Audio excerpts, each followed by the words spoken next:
Come back from 2-0.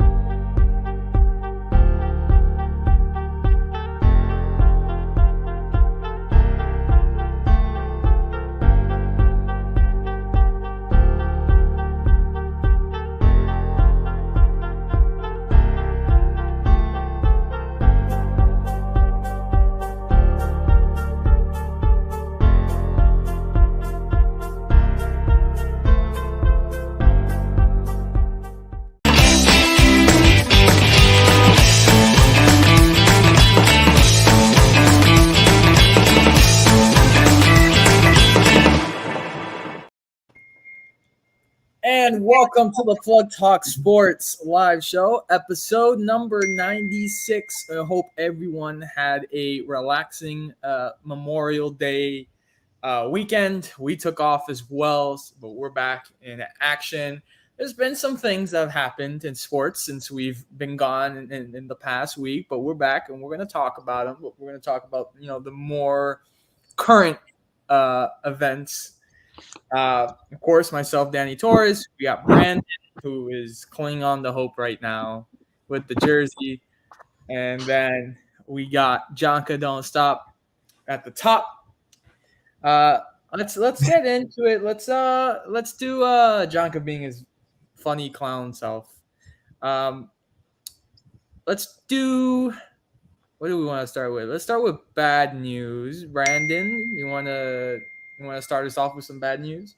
Yeah, I think the obvious bad news, I know we're going to it later on, but it's probably going to be the whole Inter Miami thing. I know we're going to go into it, so I'm not going to say too much about it, but as an Inter Miami fan, probably the lowest I've ever been. Definitely the lowest I've been as an Inter Miami fan. I can see that. Yeah, it's just not good. Yeah, they made Wayne Rooney look like a good coach, which is like, I don't know how you can do that, but. Oh, man. Jonka, what's your bad news? Bad news. What's bad news? I guess a lot of I guess I'm going into something, a topic we don't really go into, but like college baseball. Okay. A lot of top teams have been eliminated that were thought to go to Omaha. Including the Canes. They couldn't win the Coral Gables regional for the second straight year. And it's like, bro, so many top teams that were ranked have been eliminated, and I'm like questioning reality at this point. Dude, I feel like that's what happened with March Madness. I'm like, what is going on right now? So I mean, we did finish with a really good record. So I mean, that's positive for us. So. Oh yeah, man. Let me tell you though, I actually had the Canes for the bracket that I did. I had them going to the Natty, like the final. Jeez. I'm kind of shocked. Oh man, I'm really shocked. I'm not gonna lie. I liked them. I liked them during the regular season. I thought they were good against the ACC. We need a pitch. We need better pitching though, for sure. Look, for me, it has to be. I don't know if you guys saw this news. It's. I mean, it's not. I'm smirking, but it's not even funny. It was in the Bahamas.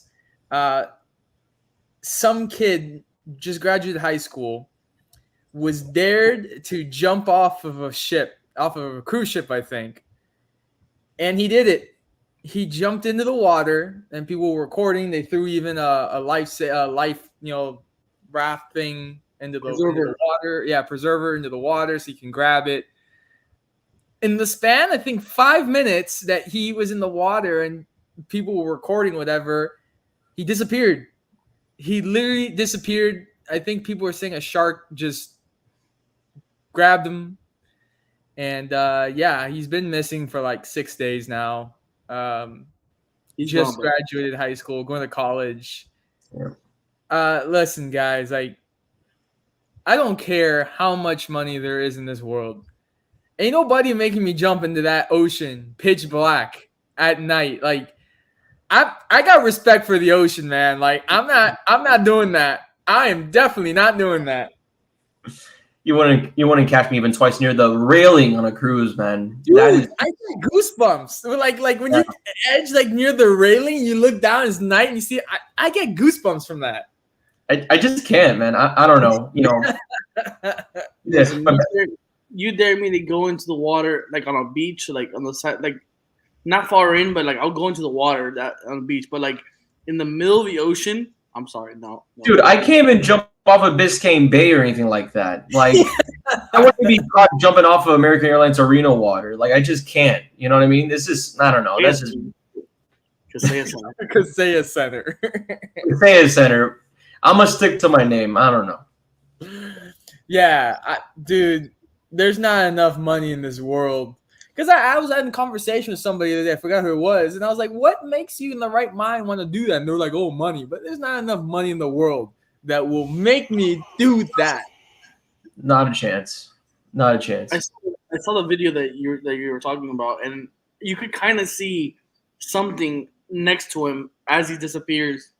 And I'm like, lo llevaron, brother.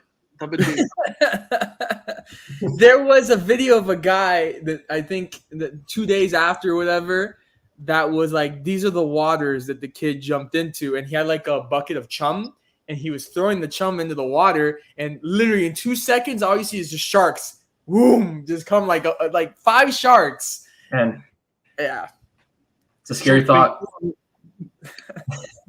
Why? Like, that's just my thing. Why? Just why? Like, it's not even worth it. But yeah, his life, unfortunately, I mean, it's been 6 days, but you gotta assume the worst here. Just graduated high school, going to college, like unbelievable. Aquaman, bro. Aquaman. That's what it is. Undisclosed. Let's go to good news. Brandon, what's your good news? Well, good news is I historically saw the Florida Panthers over the week get to and play in a Stanley Cup final. I know we're going to talk about later on. Kind of getting whooped right now, but I think the best part of this week, I'm still confident that we'll see a parade in sunrise. So good thing to see some history. Jacob?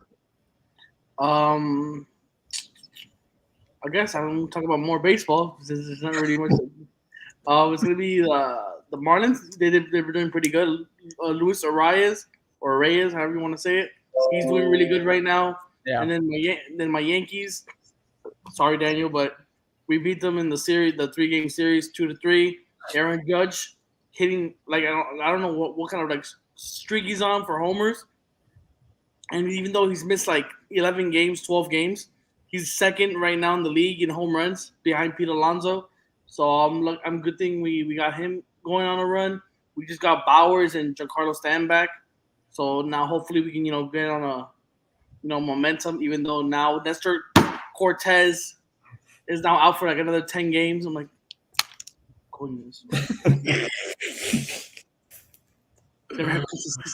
damn team. Oh man. So yeah. Man, I gotta think about good news. I feel like my week has been kind of like boring. Like nothing really like exciting has happened. Oh, you can always say the Celtics losing because we weren't here for that. Remember? Listen, I wasn't gonna bring that up. We gotta get back on schedule. Come on. That was a week and a half ago. There's already 2 games in the finals. We had Memorial Day. I won't lie, though. I won't lie. Brandon, you got to know you laughed when Isaac called him Joe Mozzarella. Man. Hey, I will. If Brad Steven likes Joe, I'm going to stick with Joe. But that man can be a little goofy sometimes. I'm not going to lie to you. Joe Meatball. I don't even know where you got that one from. That was a new one to me. I made that one up. This man. Well, you were talking about Benzema. I don't know, even though he's leaving. No, that's not good news to me. Yeah. Then again, I think that should be its own hour itself. All these players. Yeah. Saudi Arabia. I don't know. I think my good news, and because I thought it was funny, and Jonka sent it to me last night, was Jimmy Butler walking through the hallway with a smirk on his face, and his shirt said 3 more. I thought that was so funny. Bro. Dude, that guy's that guy, like his personality, that dude's really funny. This man, I mean, no, don't be wrong though. Like again, I'm not like a Heat fan, let alone I do like a lot of my reporting unbiased. But whenever I see Jimmy, like he's just a guy. He just walks around, helps out the community. Is there even a bad thing about you can say about Jimmy Butler? You know what I mean? He'd be cringy at times, but I know his coffee's expensive. His coffee is very big. Face brand is very expensive. Do they even have a shop in Miami right now? I know he had like a pop up. I think it's a pop up. I think he's planning on making shops, but right now it's just online, and he has pop ups here and there. But it is pretty expensive. I'm not gonna lie. Kid you right now, if this guy has coffee selling for like more than $6, I'm not buying it. It's more than $6. Oh, okay. Yeah. Oh man. Hey, listen. I don't know if you guys saw that video of him doing the press conference, and he was like, "Oh my god!" He goes, "You all see that bee that just flew across the room?" Dude, that guy's funny, man. I love that guy. Let's get into it. Let's start off with the NBA Finals. Listen to me. Game 1 for the Heat against the Denver Nuggets. They played really bad. They missed 16. I think it was like 16 wide open shots is what I felt like. I just felt like 200 wide open shots. I heard Jonko was even here, bro. But Jonko was here. Yeah, Jonko was at my house. And Jonko was giving more anxiety than anything. Like every time Strus got the ball, Jonko was like, shoot it. And then Strus missed it, and he was like, "Me cago en la madre." And I think that attributed to it. I think they weren't aggressive defensively. I think Aaron Gordon literally just like bulldozing people with the paint. Cody Zeller got sat on his butt by Jokic. But as bad as they played, they only lost by 11, which made me feel look, for this Miami Heat team, for some reason in the postseason, when they lose and they say, "Yeah, we saw what went wrong here. We'll fix it for the next game. Don't worry, we got it." Like at the beginning, I was like, I don't know. But now every time they say that, I'm like, I feel confident that they're gonna come back and fix whatever they needed to fix. Coming to game 2, I thought immediately it was a great job by Spo to put Kevin Love starting. I think that helped. I think they came out very aggressive defensively. And what I mean by that is that they were a lot more physical. I think Love on Aaron Gordon helped a lot. I think they did a good job on Jamal Murray. Look, Jokic can get 41, 51, 61, 71, but if you shut down the rest of his teammates, he's not going to win scoring all those points by himself. So I think they did a good job of that, and they made their shots. They hit their shots, and I think the real difference in this game, to be honest, and how the Heat just won this game was Duncan Robinson. I think Duncan Robinson was a big factor and giving momentum to the Heat back and winning this game. And I'm happy for him because he's gotten so much crap from people saying that he sucks and that he lost his position, to be on the bench. And then he comes back in big moments like this and helps the team out. So I think that's great. And I'm really frustrated with Cody Zeller minutes. And although Kyle Lowry did have some important 3-point shots, like I tweeted out yesterday, I feel like he does more bad than good when he's on the court. But it's 1-1. Going back to Miami, I'm comfortable. It was 1-1. I mean, I'm not going to lie to you. After game 1, I thought this was going to be a really boring series, though, man. Like, the Miami Heat went back to the regular season where they're shooting below 35% from 3. You got guys like Max Strus trying to find something. Caleb Martin back to his regular 9 points per game self. And then game 2 happens. And again, I mean, as you mentioned before, Danny, Duncan Robinson, 10 points in the game, 10 points all in the fourth quarter. It really was breaking down the last 12 minutes. But the two things I thought from the Miami Heat themselves, I think the first thing is the defense, though. Whenever Jokic was on the floor, they end up doing that man-to-man defense, making sure they match up well against him. And then when he's off the floor, they go back to that, 2-3 or 3-2 zone. Game 2, they were highly aggressive on defense, as you said. They play more man-to-man. And when you look at this as a stat line, again, Jokic had, 41? He had a double-double, 41 points, 11 rebounds. Aaron Gordon, 12 points. Jamal Murray, 18 points. Bruce Brown on the bench, 11. Half of the guys, like Michael Porter Jr., locked down. Jeff Green, locked down. I mean, besides, of course, Cody Zeller getting absolutely bullied, and I've been giving him the nickname of Phantom of the Zeller because he's looking like a ghost of himself with that mask. But I'm telling you right now, man, the two things I have besides the Heat defense and Bam Adebayo, throughout the entire Boston Celtics Eastern Conference Finals series for the Miami Heat, Bam Adebayo was able to get down low in the paint against some mismatch against, for example, Grant Williams, Jaylen Brown in size, but they always got in front of him. They never allowed him the lane, let alone you gave him close to 15 or more shots. Bam Adebayo, through the first two games, he had a 26-point game in game one, a double-double, and this one, 21 points. Now, he's not leading the team in scoring nights, but you look at his mid-range efficiency. When the Heat needed a basket to stay in the fire, Bam got you those mid-range jumpers all over Jokic, two-time MVP. Now, this was something that the Miami Heat needed in some of those close games against Boston. This is something that they got in the close games against Denver. And again, as I mentioned before, defensively, Denver held to 108 points. When was the last time you saw Denver held to below 110 alone this season? It was a masterclass from the Heat. And I think honestly, this game too, I don't know where this takes Miami, but this made this season, I mean, it was a fun game, and it's bound to be a fun series, hopefully, off this game too. Because game one, sleep fest in the third quarter. Want to turn off the TV. Yeah. But this game here, Gabe Vincent, Bam Adebayo, and of course, Duncan Robinson, 10 points in that fourth. Poetry. Jonathan? Listen. Game one, I think, the reason we lost that game is because of our shooting, period. Wasn't our defense. Wasn't because we shot only 2 free throws. I'm not a fan of the zone, to be honest.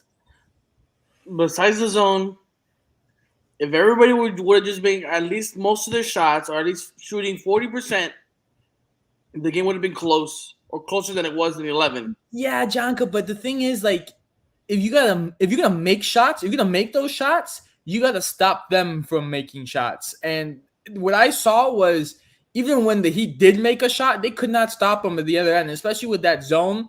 I don't know if Brandon agrees, but with that zone, like, they always have one person. I've told you before, John, they always leave one person wide open. You got to run to close out. And they were just hitting those threes, drilling those shots. I just didn't see it working. That was what I was talking about during the Celtics series. And when they play a zone like that, you just move it around on top of the wings. And for Denver, though, like Miami took a big old minute in the middle of that first half in game one, where they're like, okay, we actually have to move much quicker on our ball movement inside to go against Denver. Like, this is a quick team. I understand you guys don't like the zone. I get it. I understand what the liability of the zone, what can happen. But I just think from what I saw game one, even though the zone wasn't really working that day that well, it still was they did their job basically as the defensive wise. Obviously, that matchup in the beginning of the game, he had to play catch up the whole game. But I just think it was just Strus and Caleb Martin missing the shots and Jimmy not being aggressive enough. That was the game. That's basically what was the game for game one. Let's get into that, because that's an issue on its own. Because for the longest time, I thought maybe Jimmy for the last 7 games hasn't been himself because of that ankle, which is still injured. But now I'm hearing that his father's not doing well. And apparently that's really distracted him and drained him of a lot of energy. Wait, but his foster father or his actual father? I don't know. I just heard. I think he's adopted. I just heard and read father. That can take a toll, man. That can take a toll. So I can understand that. That's tough. Yeah, but Butler himself, though, it's not like he's kind of disappeared in the series. He had 21 the other night. But of course, he's shooting 30-something% from the floor so far in the series through 2 games. If the Heat want to, again, this game too, great game, great win, but it wasn't a comfortable win. if the Miami Heat want to figure out a way to get to a comfortable lead throughout the game and kind of control this Denver team, they need Butler to get at least, in my honest opinion, 25 points, at least shooting 40% from the floor. I mean, that's just the minimum, I think, to get some comfort for Miami, though. I mean, I feel like they were getting there in games. I feel like they were getting there, and then Jamal Murray started draining those shots, and he closed it in. But they were getting there. They were getting to a nice, comfortable lead, and we're about to open up the game, and then that's just Jamal Murray happened. No, yeah, I'm telling you right now, that guy is different. That guy is insanely different. In my honest opinion, after this playoff run, should be a top 10 guard in the NBA. Yeah, I agree. This is what I'm going to talk about. This is the adjustments. Then obviously, when I'm finished, it's going to go into Game 3. But the adjustments that they made for put Kevin Love on Gordon, which moved Jimmy Butler onto Murray, and then it was Bam and Jokic, obviously. But I think that Butler Murray matchup is the perfect thing. Is exactly what we needed. Because now, obviously, your second best player in Murray has to now be defended by Jimmy, and that's going to disrupt him a lot. And then you're going to have to rely on Jokic to make the passes for him. And then obviously everybody's going to be being defended. Aaron Gordon, he's going to be defended by Love, so that's going to be a harder matchup for him. And then you got KCP or Bruce Brown or Michael Porter. I don't know what's going on with Michael Porter, but if he keeps playing that bad, keep him on the court, okay? Hey, KCP didn't play all that well either. He fouled the 3-point shooter twice. Not even that, Lowry, man. I mean, they made Kyle Lowry out of game, which was like, I mean, what was the last time? It was like 2019 Lowry out there for a second. But I'm going to say this right now. For Game 3, I wouldn't mind Jimmy Butler not being as aggressive offensively unless they go back to missing a lot of their shots. Then I need Jimmy Butler to step up. But if everybody's hitting their shots, I'm going to need Jimmy Butler to lock down Murray. Just lock him down. Just play defense, and then when you're on offense, make some plays here and there, get everybody the ball. But just stick on Murray like glue. Do not let him get the ball, because eventually he does have those games like last game where he doesn't play. He doesn't really do much the whole game, but then he'll come in. All of a sudden, he'll just get hot. You got to avoid that again in that the end of that game, because if that happens again, I don't know what's gonna happen, bro. Because he almost hit that last shot to tie the game. I'm not gonna lie. He almost did. And I think the crazy thing about Murray, especially like Game 2, it was a lot of momentum switches where Miami had this double-digit lead, Denver has a double-digit lead, back to Miami, back and forth. And half of the time, it was like either Murray or some random Heat player doing the job done, right? Murray is really a deciding factor for Denver's offense, especially if you have games where Michael Porter Jr., who I honestly think is the second coming of Carmelo Anthony, the way he takes all these shots contested, does not care. But again, if you ask me, I think the idea of Jimmy Butler on Murray, that's something that a lot of Heat fans want to see. The only question I have is, though, Denver, they know how to do the high screen. They know how to move the ball well.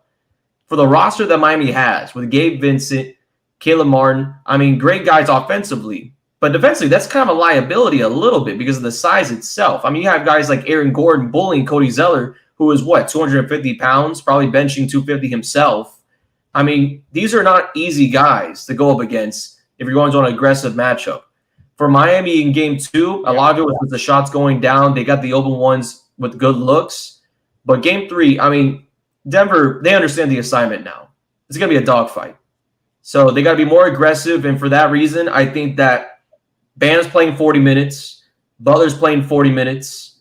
Gabe Vincent's playing 35 minutes. But expect a lot of veteran presence in Kyle Lowry and Kevin Love, though. I think Kevin Love is going to be out of breath by halfway of Game 3. I'm gonna say I'm gonna put, like, I don't know how you say this, a prediction, or like let's say prediction. Okay. How am I gonna put this? I'm gonna put this as I can. Let's see how much. Okay. If Bam gets into foul trouble early, which I could see him doing because he's done it before, I would like to see. I know this might be controversial. Oh, boy. Haslam on Jokic. I need to see it, bro. I need to see it. If he's gonna call himself a Miami Heat player, boy, you better show me. Show me it, bro.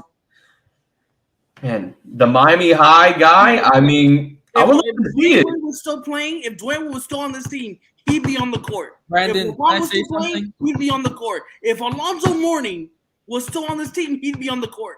I need to see. If he was on this team, he'd still be on the court. Kid you not. You say you bring this veteran presence to the team. Show me, bro. Show me your experience before it expires. Before your career. Fifth wheel every single year as a Heat player. You've been the fifth wheel, bro. Show me what you call yourself a Heat player, right? Like the Heat for life. Okay, show me. If Bam Adebayo goes out, take his place because you're like 6'10", 6'11". You can take his place, and then you say you're the mean guy, you're the Heat guy, right? Okay, put some attitude into Jokic, make him know, all right, you're in the Heat's house. The next 2 games are here. Show him what it means to be in the Heat house, and get these 2 games done. Let's go up 3-1, and let's see what happens when we go back to Denver. Can I say something, Brandon? I need to see Jonka, listen to me. You need to stay off the weed. Hey, if you got some, let me know.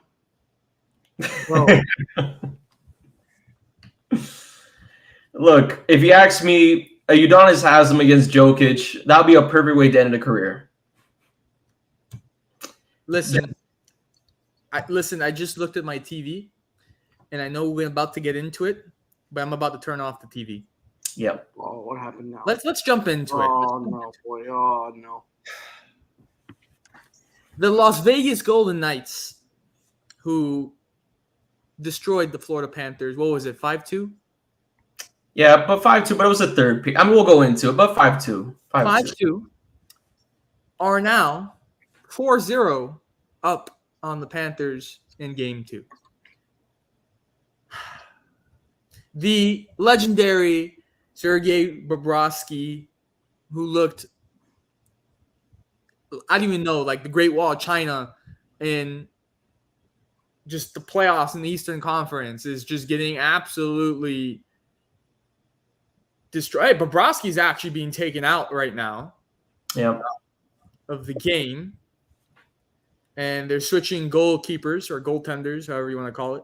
Do you know if it's Alex Lyon? It is. It is. But man, okay, this looks bad. This looks very bad right now. The Golden Knights, I think throughout the first 2 games, I don't want to say this, and I know it's probably reality, but the Golden Knights have looked like such a far superior team on talent, just everything. Yeah, what I would say about that, because Game 1 itself, obviously the Panthers, they struggled first with they were in it.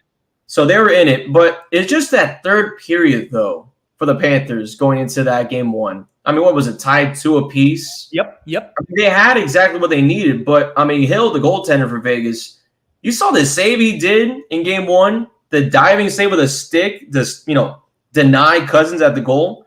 There's some things you just can't stop. And, unfortunately for the Panthers, they can't stop their defenseman line and just making the bad takes to get Vegas in front of the net. But they also just can't stop Vegas goalie. I mean, Hill is just ridiculous, though, at goal today. He hasn't conceded a single goal. The Panthers have been, from what at least what I heard of a couple of people on Twitter and whatnot, they haven't really been calling the best of luck for the Panthers. So the Panthers, on the disadvantage of the penalty kills and all that stuff, and especially with the power plays. I mean, Game 2, obviously to the hands of the Golden Knights. But at the end of the day, though, this is still a series that needs to see sunrise. So, for the first 2 games, Game 2, Vegas easily. But Game 1, the Panthers went into that third period. Listen, I don't know what it is, but the Panthers have looked like they're moving in slow motion, and Vegas is just all over the place, all over the ice, not giving the Panthers any time to breathe or do anything. Like, they just look like it's David against Goliath. That's what it looks like.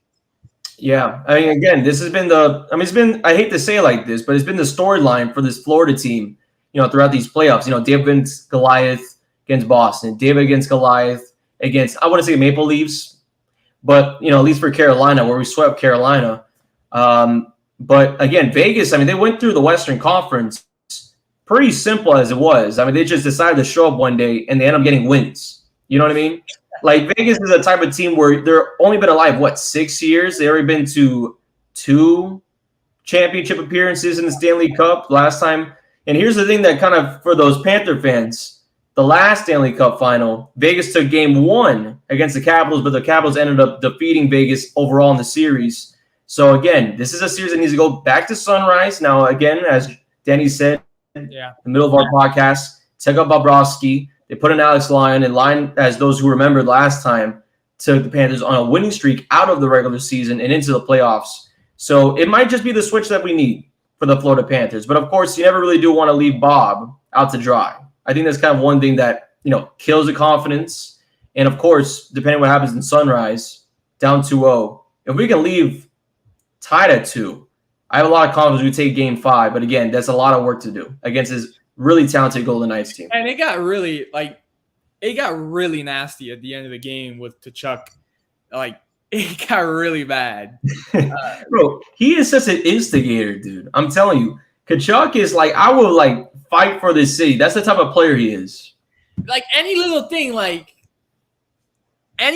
like, all right, you want to go? And then start a whole brawl, and then literally they had to send him to the locker room, like, hey, bro, that's enough. Like, you got to go. You're a star player, man. We can't be having you losing a tooth out here. Come on. Oh, man. Yep. Jonathan, anything on the Panthers? I just noticed, this postseason, whenever you think they're out, they're low-key in. Yep. They're low-key in. I don't know. I don't know how it is, how that works. The physics doesn't work on that, but whenever they're out, they're in. And for some reason, I could see them just coming back to South Florida, taking both games, gaining that momentum and then Golden Knights, they're on a 2-game losing streak. They have to try to play in Las Vegas. Obviously, it's going to be home crowd. It's going to be good. But I think with Florida, wins these next 2, they win in Las Vegas. They take a 3-2 lead. They finish in South Florida with the Panthers in 6. I like it. I like the prediction. And not even that, because the thing is about the Florida Panthers throughout these playoffs, whenever they get a win on, it does crush the soul of the opposing team. Like we saw Carolina, the frustration kicked in. They got to figure out a way to get this Vegas team humbled, because I don't think, again, they've been in their own battles in the West against Dallas and others, but they haven't really been humbled throughout this playoffs. They got to be humbled sometime soon. Now that you said that, it just reminded me of what Kendrick Perkins said about Michael Malone. It was very funny. He goes, I think Michael Malone got a big piece of humble pie last night because he's been riding this whole Denver Nuggets thing, and then Jokic, and now a team is able to compete with him. He's like, I think he got out-coached by Spoelstra. But yeah, I think Vegas needs a slice of that humble pie that we're talking about. And I like Jaka's prediction. I like it, but we just need the cardiac cats to get life into them and come back to South Florida and protect their home ice and get back in this series, because the way it is right now, 4-0, it's going to be Vegas taking a 2-0 series lead coming down to South Florida. Yeah, but also for those fans that are listening, pack the arena. I mean, again, I understand tickets are not cheap. They're never cheap. But trust me, pack FLA Live Arena, get to Sunrise, take about an hour and a half early, because if you live in Miami, it's like driving a Fort Lauderdale. That thing is far in Broward. So trust me, pack the arena, get the crowd going. Because I even saw the watch parties for game 1 and 2. The entire lower bowl sold out. I even saw people taking pictures in the upper deck and like the 300 level. Yeah. I'm telling you, it will be sold out, and I'm expecting to be a madhouse in Sunrise. Well, let's go to our third topic of the evening, and that is this past week, Inter Miami CF has finally decided to call it quits with Phil Neville after their fourth straight loss. They're sitting dead last in the Eastern Conference. I think at this point, it's only 5 wins and 11 losses on the seasons, no draws at all. They're currently, competing with the LA Galaxy to see who is the worst team in the entire Major League Soccer right now.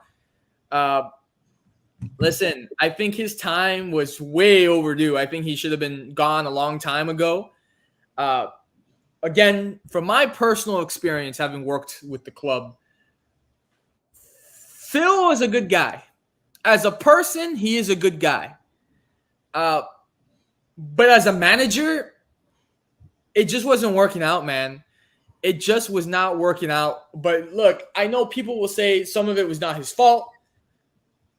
The sanctions, he's had some injuries this year with some big players.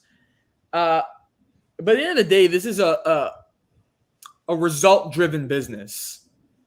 And what makes people more infuriated is that when you go to press conferences after games and it's just excuse after excuse after excuse and just talking, all this nonsense and no accountability. I mean, he finally did this past week, but it was the night before he lost his job. At a certain point when you're losing, people get tired of, the boys showed lots of courage. Like, no one cares if they showed lots of courage. They lost. Something's got to change. Can't just keep saying the same thing over and over again. Something's got to change. It was time. It was time for him to go, and most importantly, it's because he made his bed. He laid in it, and this was it. This is the team he said that he wanted. These are the players that he said he wanted, and it still didn't work out because the excuse before was, this was from Diego Alonso's, staff. This is from Paul McDonough, staff. This is not me and Chris Henderson. And this is the players. This is the team that he wanted. This is the team he put together. And it still wasn't working out. So it was anywhere else in the world. Real Madrid, if you lose 5 games in a row, you're done after just 5 games in a row in a season. It was time for him. Way overdue. Anywhere else in the world, he would have been canned. My problem is, look, Jorge Mas, who now he had some Zoom meeting with the leaders of each fan base, and he said part of the reason why they got rid of Phil Neville was, they're trying to gear up to try to get Messi, to come to Inter Miami, which is his whole own thing within itself. Because listen. And this can be a big guarantee, as Brandon says it. But if Inter Miami does land Messi, I don't even think this team. This is a hot take. This might be a hot take. I don't even think that this team with Messi even sniffs the playoffs. And the problem is not Messi. Messi's going to do Messi things. He's going to do his stuff. The problem is the players around him. We saw this with Higuain, I'm not comparing Higuain to Messi, but Higuain made seeing him in person would make some world-class passes that would leave you wow, what a great ball. And it wouldn't work because the players around him weren't good enough. And the pressure would go on him, but he couldn't run because he was already old. And it's just the players are not good enough. They bring in Javier Morales. So they fired Phil Neville's assistant along with himself, Jason Kreis, who I know is not the best, but damn it, he has some experience at the head coach position. Coached Orlando City. Leave him to the end of the season. I think this season's done for them. I don't see him going anywhere. Leave him to the end of the season, then hire the coach that you want. But no, they fired Jason Kreis too, and they upgrade Javier Morales, who is an ex-player, to become interim head coach of Inter Miami. He's got 0 coaching experience. He's an academy coach. The only thing he has coached is kids. He's never coached on the first level before. He's only coached children. So what are you expecting from this to put him in position who's never coached adults before? Like, it doesn't make sense to me, but that's my 2 cents. I mean, it doesn't make sense at all. And again, I understand that Inter Miami's trying to have this situation where, you got the kids from basically, the home talent, right? The Miami talent go onto the first team.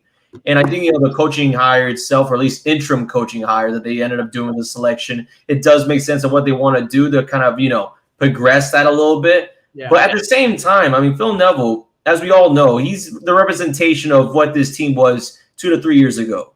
A lot of individuals, but not a lot of playing going on. But Tweedy gone, Higuain gone with his brother as well. And you got other guys such as Breck Shea gone as well, which I think was another guy I love to see on the field. It was a treat to see on the field. Yeah. But again, I mean, those were a lot of guys that you had these names. I mean, Pizarro gone. I mean, this is now an Inter Miami team where it's just skeleton, no meat. So you got to go from the foundation up, really building this squad. So the only thing I would say, though, the season is cooked. I think Inter Miami is cooked, and this is a huge Miami supporter, former season ticket holder. However, what I would say, though, about this part of the season where you find yourself as the bottom of the table, get Campagna something going on. I mean, you get this guy an all-star bid at least. Try to fight for, get this one guy to elevate above the squad. And because, honestly, I can't imagine, besides him and Calendar, I can imagine anybody else returning. Listen. Besides, of course, the guys that came from Miami. Listen, Brandon, I hear you. But they won't do that. You know why? Because they spent money to go out and get Joseph Martinez. So now we got to play Joseph Martinez, who is a shell of himself. After he had his ACL injury and the fantastic years he had in Atlanta United, winning a championship with Atlanta United, winning league MVP, he's not that anymore. Yeah. I'm sorry, but he's a shell of himself. But since you spent money on this guy, it's like, all right, we got to play him because if not, then we're just wasting our money. Yesterday, Javi Morales benched Campana and started Joseph Martinez, who absolutely did nothing, came off the field with tight hamstrings and then put in Campana. But it's just bad. Like, it's just from top to bottom. Like, every year I think to myself, it can't get worse than this. And it continues, the level continues to get lower and lower and lower for this club. Yeah. On top of that, listen, it's not even on the field. It's off the field too. Mm-hmm. They literally lost their entire parking lot. They had an agreement that in that dirt lot, the club would build a children's park. This has never been built. The club has never built it. They just started using it for parking. At a certain point, the city said, hey, where's that park you said you were going to build us? Oh, and on top of that, you haven't paid us for any of the construction fees. You owe us that money. So the city was very patient until they finally said this past week, and all this happened on the same day Phil Neville was fired. Hey, yeah, we're taking your parking lot. We need the club to figure out what the hell they're going to do with all these people coming to the game that need a park. Now they're getting shuttle buses from parking lots down the block and the other side of the street to bring people into the stadium. Yep. It's just a mess. They're having problems with Miami, and now they're having problems with Fort Lauderdale. What are we going to have? Inter Palm Beach FC coming soon? It's bad. It's a very bad thing, and I don't even know how MLS has even. Do you understand that David Beckham has not? I don't even think he's been to a game in months here in Miami. At least this season, I want to say. Yeah, in this season, David Beckham is a winner. He is a winner, and right now, I think he's embarrassed of the brand that he is seeing right now from the Inter Miami. Yep. Jonathan? I think this is going to be put this as simple as possible. First, thank you for Novo for leaving. Second, this team will not be will not be good anytime soon until the Miami Freedom Park has been built. Until that park is I don't built. even know about that, bro. I don't even know exactly. Well, whenever that stadium is built, then we'll start to move up. But until the time being, we're gonna be stuck in Fort Lauderdale, where nobody even cares about soccer in Fort Lauderdale. Hey, well, hold up. Let's not offend Brandon. Brandon is from Broward. Whatever. I care. I care. Brandon cares. The overall population of Fort Lauderdale doesn't really give a crap about soccer. Let's be honest here. The majority of the soccer fans are in the real South Florida, Miami, the actual city that actually cares. I'm sorry for this, Brandon. I know he's offending your shots. I don't care. right now. Hey, I mean, I can't complain. Miami-Dade's got some, you know what I mean? I mean, they got the real soccer players out there, real football players. So Browns got more baseball guys. Not gonna lie to you. I've been saying for months now. I brought up this theory for like I think a couple of months already that we've been struggling to get goals, bro. We've been struggling to get playmakers. Yeah. Like, gee, this player from Spain, Isco. If you guys know him, you know him. If you don't, look him up. He's really good. He can strike. He can score. He can pass. He's well trained. He's an excellent player. He's not been playing for the past year. Yeah. For some reason, nobody's picked him up. He's not injured or anything. Pick him up, try him out, play him in the game, and you can get him for cheap. Because he's not playing, he needs to pay his bills. So get him. Look around the country. Pick up somebody that wants to play. Look overseas that wants to come in. Because I guarantee you, there's more talent in England, in France, Italy, wherever that people want to play in the MLS. You don't always have to look in the U.S. for talent. And so if they were just to do that, and the actual, put me in as manager. Screw this. Put me in as manager, bro. You can pay me minimum wage, and I'll do a better job than Phil Neville has done his entire career. Listen, I just think the whole Messi thing, I don't think that's going to solve the problem. I just think that's a promise to try to win over the fans. That's what I think that is. Actually, what I would say about the Messi part, because first of all, shout out to Inter Miami and Barca for working together to keep Messi away from the Saudi Arabian leagues. Gotta love that. Gotta love when two haters come together against the Saudi Arabian leagues. However, what I would say though, if Messi does come to this roster right now, yes, it would just not even be worth the wait. However, there's time specific. Again, Messi's window is this summer, really, to make a decision. When Messi goes there, other guys will join in as well. That's the thing. Whenever LeBron went to Miami, Cleveland, Los Angeles, wherever you want to put it, he ended up going with a bunch of guys. When Tom Brady went to Tampa, he went going with a bunch of guys. I'm expecting the same thing. If Messi really wants to go to the MLS or Inter Miami, there will be another cast of players that will say, hey, why not? I'm at this part of my career. Messi's been like that. I mean, if DePaul decides to go into Miami, he'll go there with Messi on the flight as his seat. You know what I mean? Like, there's players that are just Argentine players, like La Liga players, that are willing to go with Messi wherever he flies. Yeah. So, honestly, I think that if Messi does go, that means that, I mean, again, it's just ridiculous the names that have been playing for this club in this short life, but Inter Miami will have the best jersey sales as per usual, and they'll figure out a way to get Messi, DePaul, as I mentioned before. Hopefully, Griezmann. We'd love to see Griezmann enter Miami pink. And hate to say it, but maybe Benzema, gets out of that deal. You know what I mean? Maybe he goes into Miami. I can see Benzema here. Hey, Benzema, an MLS player, man. It's possible. It's possible. About the boring guy, I can see it. I can see it more in the LA Galaxy than my Inter Miami, but true. I think you know what it is. Like at first, it was like LA Galaxy, then LAFC, and then out of nowhere, a little bit of Inter Miami. Like I think it's still Inter's time for the international like superstar names, though, right? I mean, we could probably get Ibrahimovic over here before he's gone. For the Messi theory, if let's say they were to bring him, hypothetical, if they were to bring in Messi and they were to get him, I would let Messi choose the head coach. I would let Messi choose the head coach because he knows who he wants to play with. a coach that knows his play style. Yeah, let him choose the whole staff. And then obviously, like you said, the players will follow Messi. If he wants to play with him, we got the coach. Messi will bring, okay, you let go of this guy. I want this guy gone. I want this guy gone. His work ethic is trash.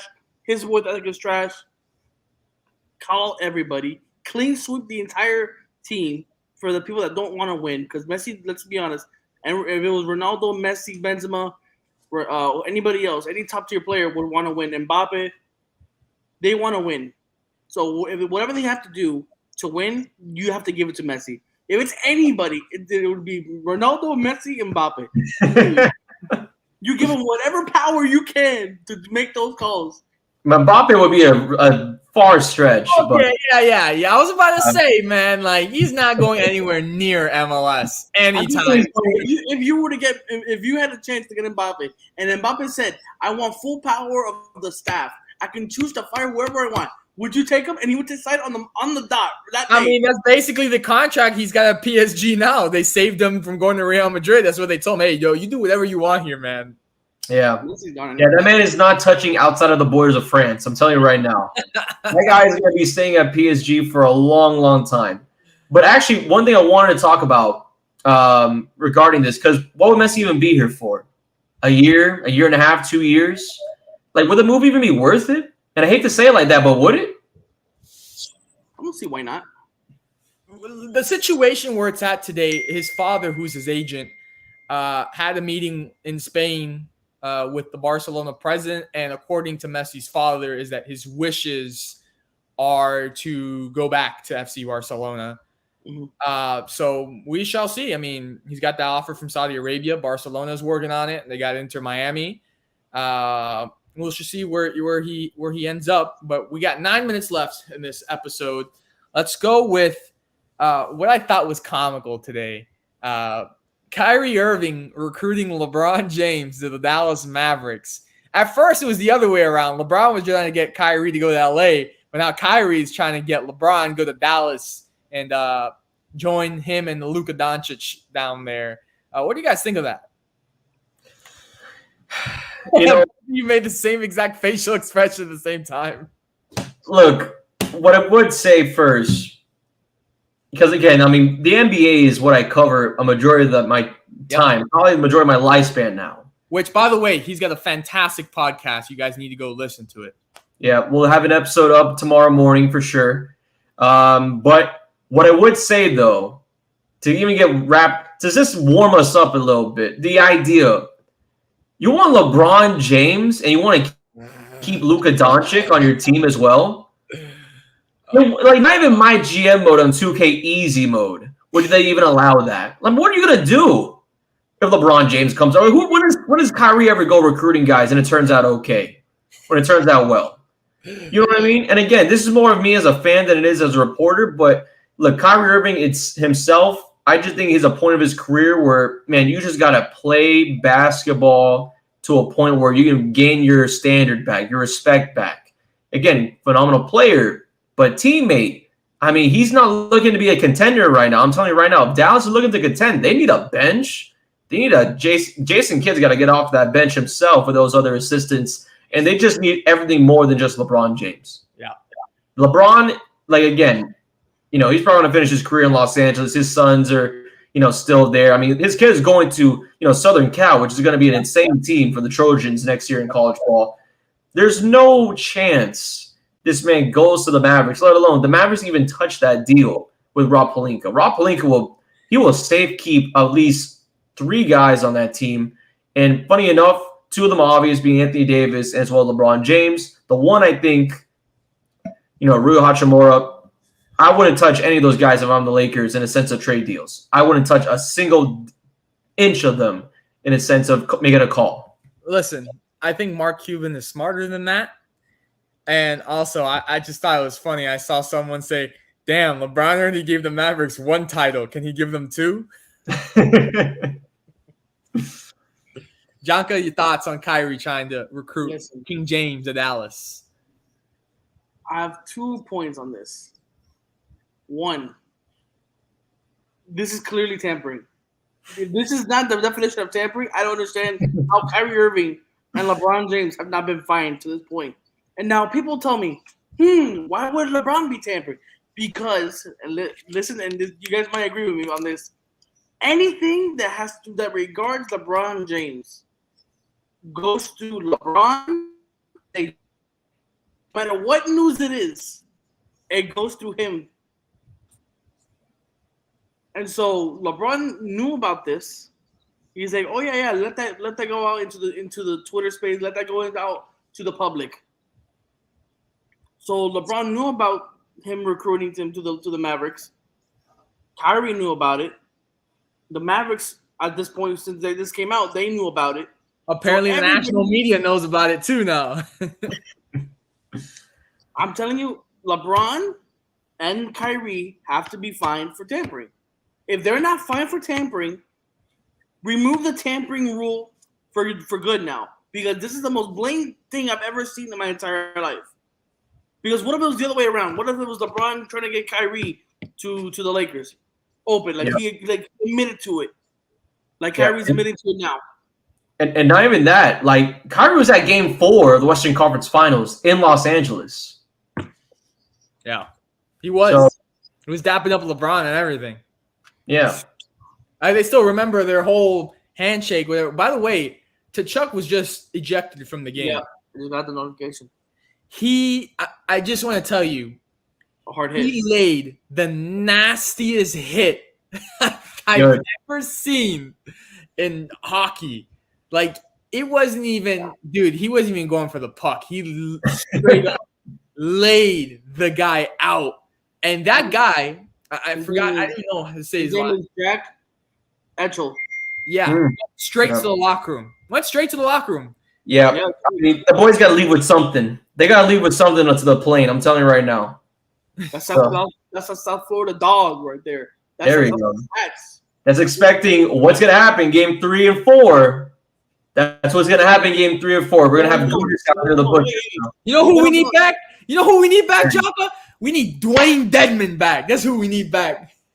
How does Dwayne Dedman even get an appearance? You need Greg Oden. Greg Oden. We need Mario Trombers back on the ice. Michael Doliak. We need some Jake Cutler back in this bitch. Oh my god. Those are true South Florida dogs right there, man. Quickly, guys, last topic. Just get a quick thought here. California has passed a law allowing colleges to pay their athletes off of their respective team revenue. So, for example, jerseys. If a certain player is making, their jerseys being sold, highly in, let's say, the school's team store or whatever, the school will pay the athlete for that revenue. That was just passed in California. Quickly, we have 2 minutes. What do you guys think about that? What I would say about that, I mean, again, as I mentioned before, I think as a broken record about this stuff with NIL, like, it's like a Wild West right now. So you're hoping that there's more states and there's more federal legislation on this stuff. But this was something that the colleges, they were kind of trying to avoid. Do you really want to pay student athletes as employees of the university? So, again, does it make sense to pay someone whose name is on a jersey the money of their name on the jersey? It kind of does make sense. But do I have a take on it? I don't really have much of a take on this. I want to see how this turns out. Because, again, there's pros and cons to it. Like, I feel like one side makes sense and the other side makes sense as well. Yeah. I think they would be looked at as workers, or I would think they would be looked at as beneficiaries, since they'd be benefiting from the profits of the jerseys sold.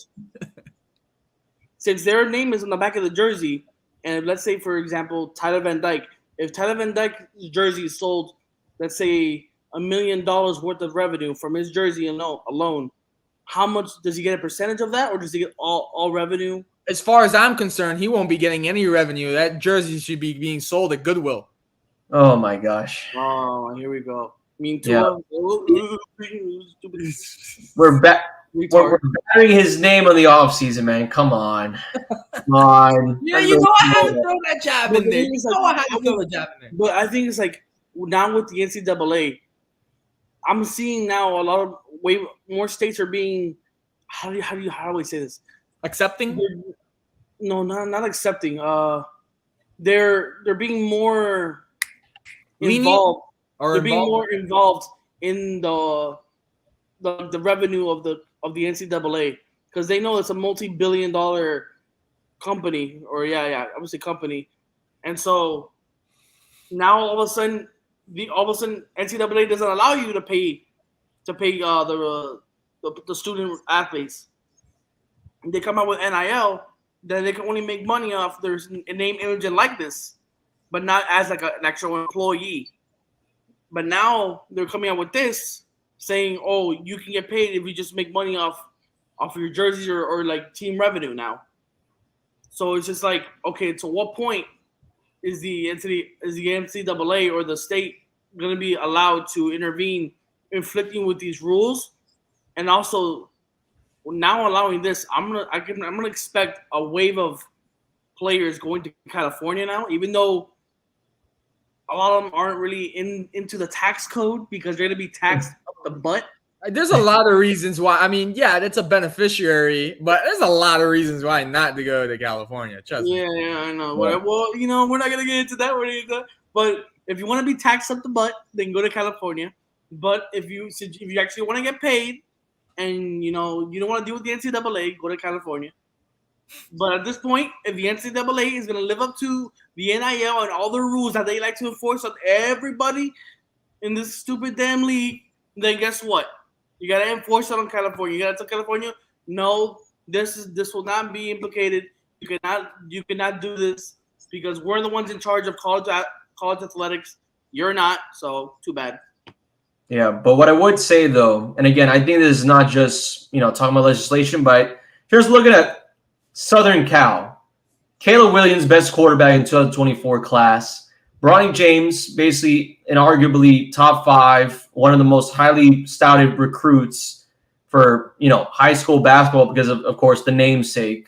Mm-hmm. He's not the best recruit out there in his class, but hell, I mean, he's going to bring in jersey sales. He's going to bring in tickets.